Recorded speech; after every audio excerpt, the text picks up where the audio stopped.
பைரவராய் வலம் வரும் சித்தர்.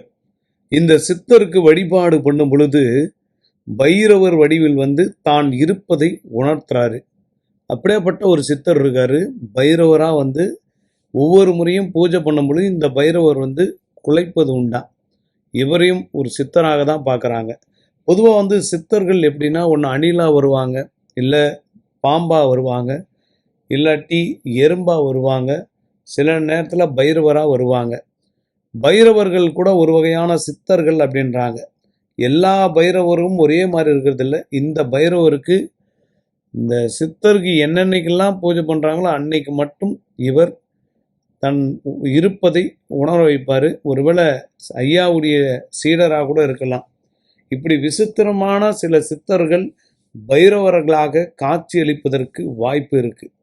எல்லோருக்கும் எல்லா ஆற்றலும் இறைவன் தந்திருக்கிறார் என்பதுதான் இதன் சத்தியமான உண்மை. பைரவர்களுக்கு நீங்கள் சாப்பாடு போட்டால் சித்தர்களுக்கு போட்டதற்கு சமம்ன்றாங்க.